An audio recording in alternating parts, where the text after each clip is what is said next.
praise God. It's great to be alive. Greetings from Choices to you, our precious and valuable viewers. We are with you again in the presence of our Lord to help you understand and appreciate who you are. We are fearfully and wonderfully made. You are blessed by God with great talents and gifts. These gifts are not only for ourselves, but also for fellow human beings. God has made us stewards over what He has blessed us with. So we are now responsible for using them for the kingdom of God. You know, stewardship requires faithfulness, commitment, integrity, vision, trustworthiness, courage, and a love for God and men. We're extremely happy that we're with you again on Choices, and God bless you. God continue to bless beautiful Guyana. Thanks. Last week we started looking at the whole concept of stewardship. And so we want to continue to examine the significance of this concept. There's a gentleman by the name of Robert Greenleaf, and he wrote a book, Servant Leadership, A Journey into the Nature of Legitimate Power and Greatness. And so apparently, this whole issue of stewardship is related to power, and it is related to greatness. And he actually describes a steward as a trustee, someone that you could trust. And he said that this person is not only concerned about themselves and the organization, but they're concerned about the impact the organization can make on the world, for the field. And so this issue has to do, as we talk about stewardship, as Reverend Singh mentioned, it has to do with integrity, it has to do with wholeness, it has to do with impacting relationships, solid relationships that will really bring about transformation. And this is what Jesus was actually saying in Luke 16. He was saying, look, if you could be a trustee, if I could trust you with the simplest of things, well, then, you will be a prime candidate for something bigger and something better. Gentlemen. Thank you, Dr. Hudson, and thank you, Reverend Singh. Stewardship is one of the subject matters that really captures my attention. And I personally describe stewardship or a steward as a property manager. And just imagine that you have a beautiful property and you would have left it to go overseas, employing a property manager to take care of it. What exactly would you expect the property manager to do? Obviously, you will expect the least that they will take good care of it as if you were there. And that, in my mind, really expresses what stewardship is all about. And I'll extend that by saying God actually left us here as stewards. He's the owner of the yard, the boys will say. And He's expecting us, as we manage earth and manage ourselves, to do so as if God Himself was doing the management. Webster describes stewardship as one in a large household or estate left to manage domestic concerns. And like Dr. Hudson made reference, I want to reference Peter Block, who wrote Stewardship, Choosing Service over Self-Interest. And Peter Block says stewardship deals with holding something in trust for another. It says that it means to protect a kingdom or a property, protecting rightfully what is left in your charge. And he goes on to say it deals with governing and governing well. And it is as if a king left all of his resources in your care and expects you to do as well as he would have done if he was there. And so I believe that God has left us all as stewards, and we should strive to be effective stewards. Well, I agree with your definitions and your descriptions of stewardship, but is it possible also? Because the way how you have defined it, and I said I agree with what you've defined, how you've defined it, but is it possible also that stewardship is not limited to an external function?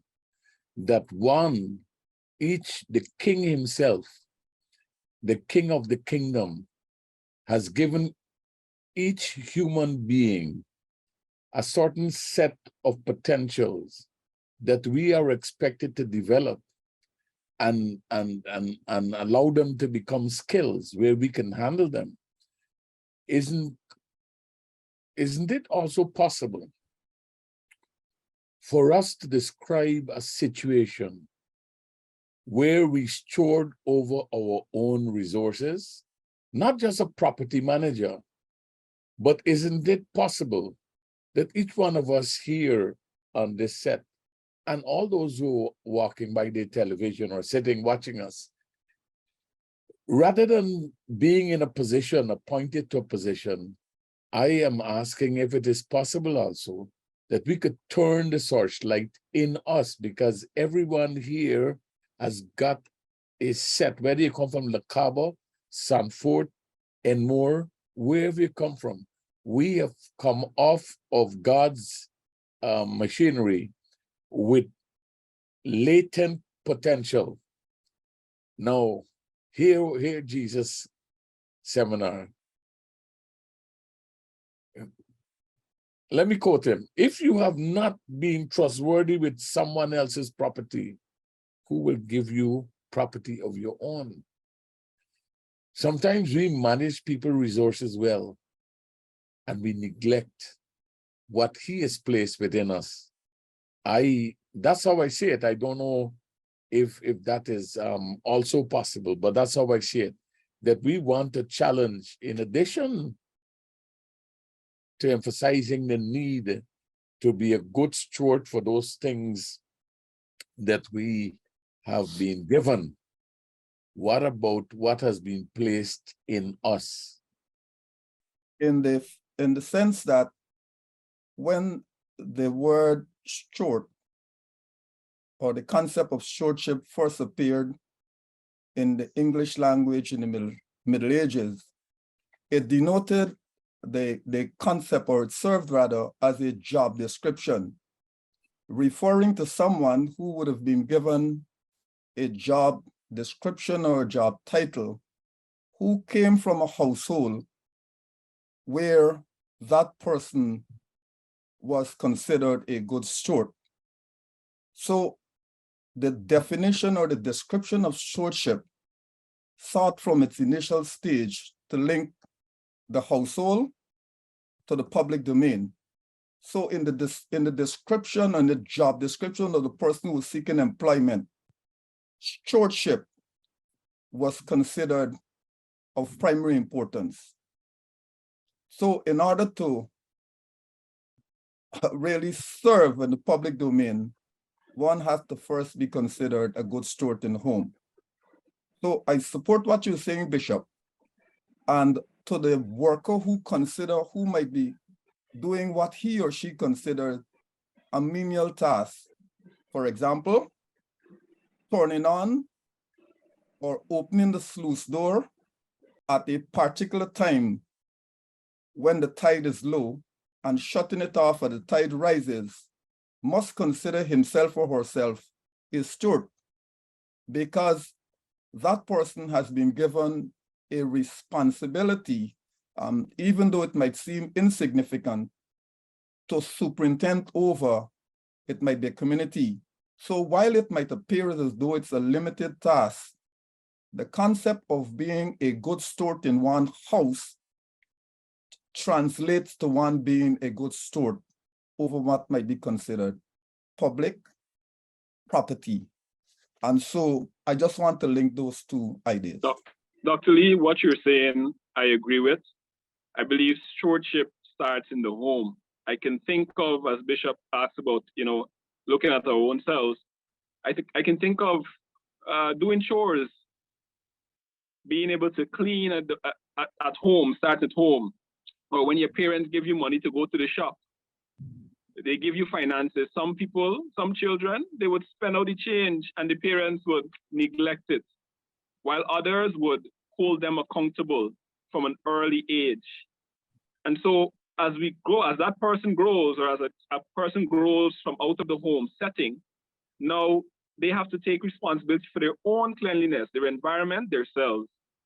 And if they were not, if they did not have that role model, that experience coming up, then we can only imagine the kind of adults that would produce. If the person in the home setting, or from a young age, was taught, okay, with money, even though it has an assigned purpose, a budgeted purpose, I could use the extra for my own pleasure, then we can only imagine how that would lead to poor stewardship as we grow.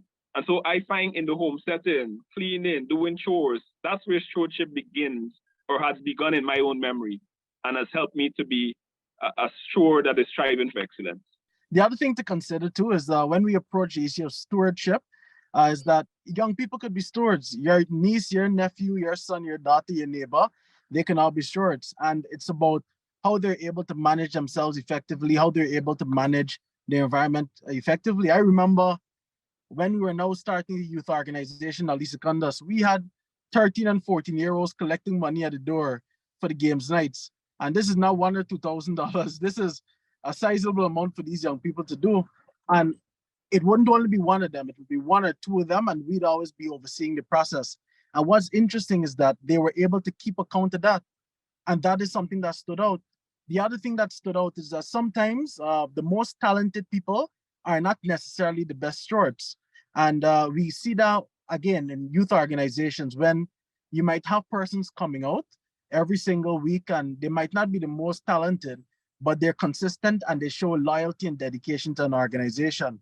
So at that point in time, as a leader, you're able to kind of make or enhance the quality of that steward when it comes to them being able to manage resources more effectively. But stewardship really is an indication of loyalty and duty, at least from my perspective. You know, one of the concepts we have presented on this program, Choices, sometime in the past, is the whole notion that self-discipline or self-government is the highest form of discipline. And I just love how this discussion is going this morning and these interventions, because we have to look at the man in the mirror. Peter Block, that was referenced earlier, is one of my favorite authors, and he presents stewardship as a choice. It recognizes our capacity to decide. We all make choices every single day of our lives. The man in the street, the manager in the office, the housewife, whoever we are, we make choices every single day. So stewardship, I love this presentation because he's presenting stewardship as a choice. So we can all identify with that. And it recognizes our capacity to decide. But further, he says, our responsibility for our thoughts and our actions. So it comes right back to self-discipline, stewarding, taking responsibility for our thoughts and our actions. Then we can move from the personal, move from the internal to the outside. So stewarding others, the resources for others. And so I just love the fact that we have identified that we have an important part to play in this whole notion of stewarding and stewardship, because the asset test starts with us. And he defines choice, the choice of stewardship as having two parts. One, the act in service for the long run, and second, the act in service for for those with little power. So let us begin to massage the whole notion of stewardship with that willingness to be accountable for some larger body than ourselves. We have that responsibility, and be it an organization, be it something that we have been given responsibility to take care of. And so we will choose every time self-interest. Pastor Benjamin, I think I like the definition and all of that. But what Jesus is pointing to here is stewardship. But we live in a time where we elevate the word management. And they are poles apart. A manager, to me, is really one who is positioned, considers position, whereas a steward consider what has been entrusted to him.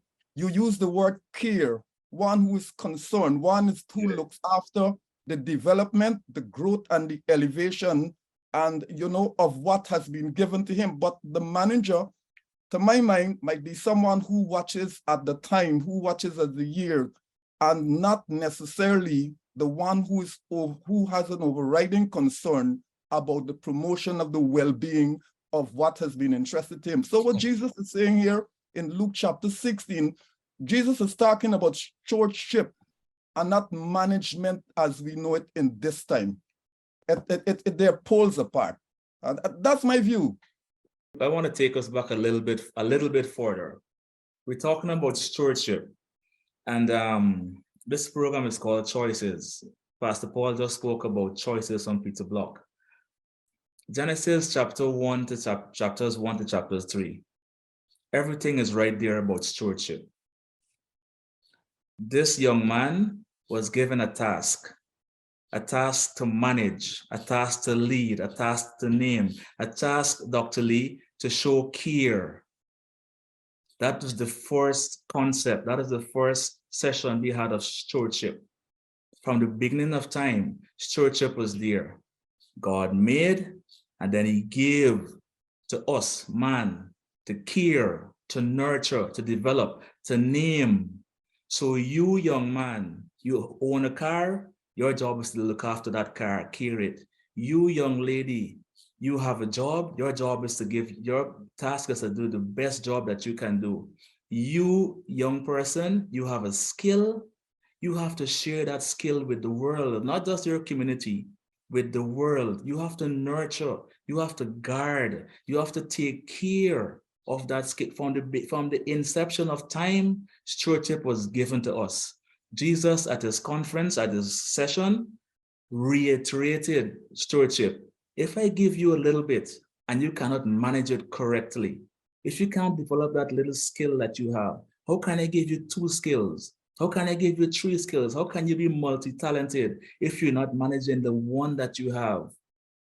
Jesus reiterated that the concept of stewardship at that training session. But it was from the beginning of time that we were told to take care, to look after. This is our job, mommy. This is our job, daddy. This is our job, citizens of Guyana, citizens of the world. Stewardship. I want to go back to the point that you made earlier, Pastor Court, in relation to the whole issue of taking care, and Bishop actually placed something on the table that I think we still need to address. The whole issue of, before you even launch outside, what is it that you do with yourself? And so there are 2 very important issues or components of a good steward. And one of them has to do with awareness. And we're speaking to people out there.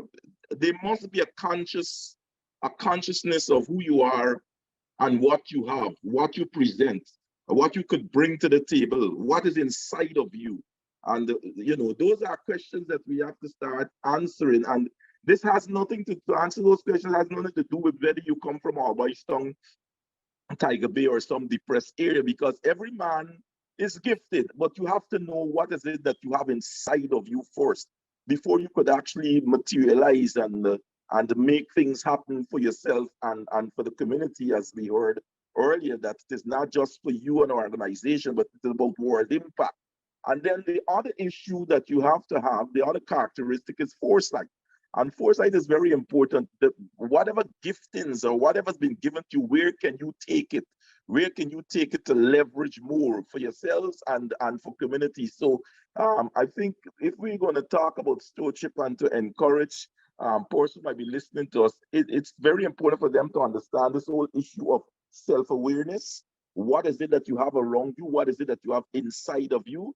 And where do you want to go with what you have inside of you and around you? Where do you want to go in the future? So it's being a good steward also is being futuristic. If we look and we see how the gentleman in that Jesus spoke of in the parable, he was able to invest and to bring more.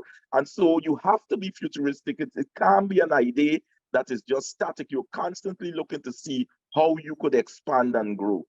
Well, You know, I want to say are thanks, using Dr. different pictures to define and to explain what we talking about. Pardon me. A good picture today around the world is the president of Ukraine. This gentleman, when he ran for elections, the media said his job was a comedian. He admitted that he was a comedian. And I don't know if people took him seriously, but he won. His own people took him seriously, and he won the elections. Now, the circumstances around his country, the context changed dramatically. And this stand-up comedian suddenly, I mean, he had to be wise in certain other areas, but his country was pushed into a war. And all of a sudden, this man who probably people didn't take as serious as he should have been taken emerged. The same man, and the pressure around him produced a resilience that came from within him, not his knowledge necessarily, but an element.